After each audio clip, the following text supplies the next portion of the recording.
Hello guys. So next video is about the question, जिसके लिए हमने इतना सारा कुछ किया है कि इस क्वेश्चन को बनाना कैसे है। पहले हम थोड़ा सा टाइम लेंगे, फिर मैं आपको बताऊंगी इसको जल्दी जल्दी कैसे ड्रॉ करना है। वैसे तो मैं जल्दी के लिए ही बता रही हूँ ये, ठीक है। तो सबसे पहले हमारे पास ये फंक्शन टाइम कांस्टेंट फॉर्म में नहीं है guys. First thing is you have to convert it into time constant form, right. So time constant form,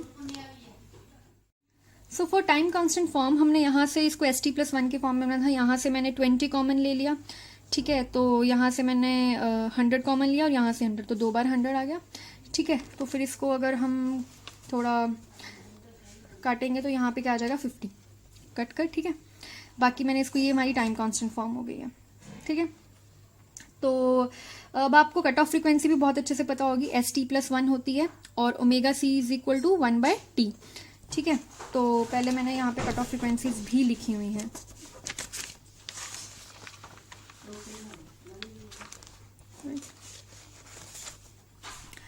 so s/20+1, ठीक है। इसको अगर st+1 के फॉर, तो t हमारा क्या है 1/20, तो ω/c होता है 1/t। तो ω/c क्या है 20। यहाँ आप इसके लिए हमारी कट ऑफ फ्रीक्वेंसी क्या है 100। इसके लिए मैंने आपको बहुत अच्छे से बताया था। अगर तो आप इसको टाइम कांस्टेंट फॉर्म में कर रहे हैं तो आप इसको देखिए, अदरवाइज आप ये चीज बहुत ध्यान से देखिए, ठीक है ना। तो यहाँ पे आपकी जो कट ऑफ फ्रीक्वेंसी वो क्या होगी 10। ये मैंने एग्जाम्पल में भी कराया था, ठीक है। तो यहाँ पे हमारी जो कट ऑफ फ्रीक्वेंसी है वो क्या है 10, ठीक है। अब मैं स्लोप के बारे में बताया था मैंने वहां पर भी, और ये वाला जो है s/20+1 ये हमने यूज किया हुआ है न्यूमिनेटर में, तो 20 dB प्लस 20 dB की स्लोप आएगी। ये हमने यूज किया हुआ है डिनोमिनेटर में, तो -20 dB की स्लोप आएगी। ये जो है हमारा डिनोमिनेटर में है तो -40 dB की स्लोप आएगी। ये चीजें बहुत अच्छे से क्लियर, जब आप कर लोगे तो आपको ये चीजें बहुत अच्छे से याद हो जाएंगी पहले से प्रैक्टिस करके, ठीक है। अब मेन चीज हमारे पास यहाँ पे, ये हमें चीजें सारी पता चल गई है, ठीक है। अब मेन चीज हमारी यहाँ पे रहती है कि हमारा बॉडी प्लॉट किस मैग्नीट्यूड से स्टार्ट होगा। तो हमेशा याद रखिएगा वो किस पे डिपेंड करता है। एक तो जो आपके पास कांस्टेंट बचा, ये कांस्टेंट, और ये जो भी आपके पास मतलब ओरिजिन पे, चाहे आपके पास 0 बचा या पोल बचा, अगर यहाँ पे ऊपर s होता तो ये कितने का मैग्नीट्यूड देता +20 dB का, हम कर चुके हैं ऑलरेडी। और अगर ये यहाँ पे है तो ये -20 dB का मैग्नीट्यूड देता है। बट हमें k की वैल्यू फाइंड करनी है बिल्कुल उस पे ओरिजिन पे, दैट इज ω=0.1 पे। किस पे करनी है ω=,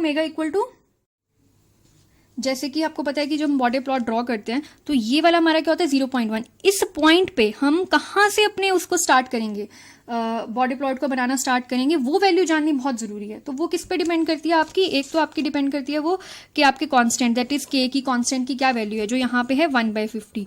दूसरा वो डिपेंड करती है कि आपका कोई इस ओरिजिन पे कोई पोल या 0 तो नहीं है। यस, हमारे पास पोल है, ठीक है, वो क्या है s। तो अब हम इसकी वैल्यू कैसे निकालते हैं वो हम देखते हैं, ठीक है। तो तो उसकी वैल्यू निकालने के लिए हमें पता है कि जो हमारे पास मैग्नीट्यूड है वो क्या है 1/50 है। सिर्फ ये जो बचा हुआ, एक तो कांस्टेंट और दूसरा कोई भी ओरिजिन पे अगर बचा, ओरिजिन के अलावा वाले किसी को नहीं लेना है, ठीक है। इसका मैग्नीट्यूड मुझे कहाँ पे चाहिए 0.1 फ्रीक्वेंसी पे चाहिए ना। तो पहले तो मैं इसको डीबी में लिख लेती हूँ, तो 20 log 10 दिस, फिर इसको आप मैग्नीट्यूड में चेंज कर लो, एस की जगह मैंने ओमेगा लिख दिया, मैग्नीट्यूड में चेंज हो गया, ठीक है। उसके बाद इसको लॉग में मैं इसको ऊपर ले गई, तो 50 ओमेगा का इनवर्स था तो वो -1 आगे आ गया, तो -20 50 ओमेगा, और log 10 अगर मैं दो चीजें मल्टीप्लाई हो रही हूँ तो वो ऐड हो जाती हैं, तो -20 log 10 50 प्लस log 10 ओमेगा, ठीक है। बट अब हमें यहाँ पे ओमेगा की वैल्यू क्या डालनी है 0.1, क्योंकि हमें मैग्नीट्यूड किस पे चाहिए 0.1 पे, ठीक है। तो हमने -20 log 10, ये हमारा मैग्नीट्यूड था, -20 log 10 50, -20 log 10 ओमेगा, ओमेगा में मैंने डाला 0.1, 0.1 तो इसका ये हो गया 10 का इनवर्स, ठीक है ना। 10 का इनवर्स, जो इनवर्स है वो आगे आ गया, तो ये +20, तो ये -20 log 10 50 बनता है -34 प्लस 20 इज -14 dB। इसका मतलब क्या है कि जो हमारा बॉडी प्लॉट स्टार्ट होगा किस मैग्नीट्यूड से होगा -14 dB से। बस आपको ये चीज बहुत अच्छे से ध्यान से करनी है, ठीक है। और ये याद रखना कि हम मोस्टली जो हमारा रीजन होता है वो ω=0.1 ही होता है जब हम बॉडी प्लॉट ड्रॉ करने लगते हैं, ठीक है। तो अब हमें पता चल गया, इसको बहुत अच्छे से देखिएगा, ठीक है। अब हमारा ये कहाँ से स्टार्ट हुआ है -14 dB से, तो यहाँ पे कहीं आप ले लो -14 dB से स्टार्ट हुआ है, ठीक है। अब सबसे पहले हम अपनी कट ऑफ फ्रीक्वेंसीज जो हैं वो मार्क कर लेते हैं। हमारी कट ऑफ फ्रीक्वेंसीज क्या हैं? तो चलिए सबसे पहले आपको ये देखना है कि हमारे पास कोई पोल या जीरो तो नहीं है। यस, हमारे पास पोल था, तो पोल था वो -20 dB की स्लोप देगा। तो यहाँ से जो पोल है वो -20, कब तक ये चलेगा?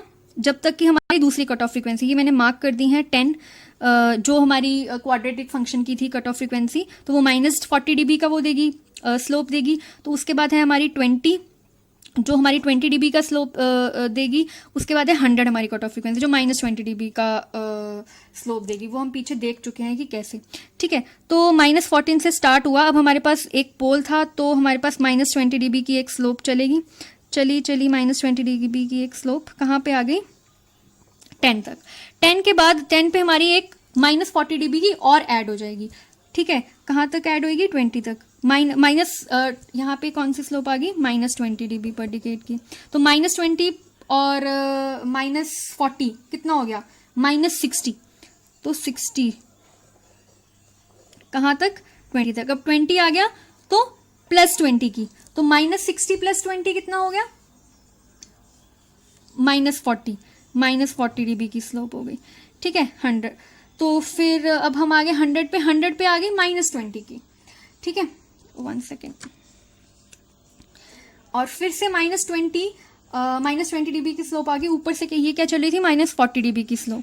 ठीक है, तो ये -20 और -40 कितनी हो गई? -60 dB पर डिकेड की स्लोप हो गई थी। उसके बाद +20 और ऐड हुआ, फिर कितने की स्लोप हो गई है?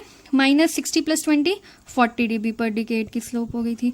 उसके बाद 100 पे फिर से -20 dB की स्लोप हमारी ऐड हो गई। तो सॉरी, -40 -20 कितना हो गया? फिर से -60 dB की, -60 dB पर डिकेड। इस तरीके से चलेगा। मैं आपको एक बार फिर से बता देती हूँ। हमने -14 dB से स्टार्ट किया था। हमारे पास एक पोल था, तो हमने -20 कब तक? हमारी जब तक कट ऑफ फ्रीक्वेंसी, जैसे ही हमारी कोई कट ऑफ फ्रीक्वेंसी आ जाती है तो हमारा पाथ जो वो चेंज हो जाता है। ठीक है, तो ये देखिए 10 पे हमारे पास क्या था? -40 dB का। तो -20 और -40 कितना हो गया? -60। कब तक चलेगा ये? जब तक कि हमारे पास ये 20 एक और कट ऑफ आ गई थी। अगर ये नहीं आते तो ये ऐसे ही चलता रहता। अब ये 20 की आ गई। अब 20 कट ऑफ फ्रीक्वेंसी पे कितनी की स्लोप है? +20 dB की। तो -60 + 20 -40, सॉरी, -60 + 20 -40। तो ये -40 की स्लोप जो है चलती रही। कब तक? क्योंकि फिर हमारे पास एक और कट ऑफ फ्रीक्वेंसी आ गई। वो क्या आ गई? 100। और 100 पे हमारे पास क्या है? -20 dB का। तो 100 से -40 -20 कितना हो गया? -60 dB। ठीक है, तो इस तरीके से ये जो है हमारा बॉर्डर प्लॉट तैयार हो गया। तो सबसे पहले बस आप ये चीज़ ध्यान रखिए कि आपको ये स्टार्ट कहाँ से हो रहा है, ये कहाँ से पता करना है। उसके बाद तो सिंपली बस कट ऑफ फ्रीक्वेंसीज जो मार्क की हैं उसके तरीके से चलते जाइए। ठीक है, मेन इसमें जो क्रक्स था वो मेन था क्वाड्रेटिक फंक्शन का, जो कि -40 dB की स्लोप देता है। और उसकी कट ऑफ फ्रीक्वेंसी क्या होती है ये कैसे पहचाननी है, तो आप इस चीज़ का बहुत अच्छे से ध्यान रखिएगा। ठीक है, so if you like our video, if you are liking our comment, then please share our video and please subscribe our channel Career Easy. So next video है कि how to find K। अगर मेरे पास border plot already given है, अगर मेरे पास border plot already given है, उसमें मुझे K कैसे फाइंड करना है, क्योंकि बाकी चीज़ें फाइंड करनी तो ईजी है। तो नेक्स्ट वीडियो में हम वो देखेंगे। Thank you so much for watching this. So please like, share and subscribe.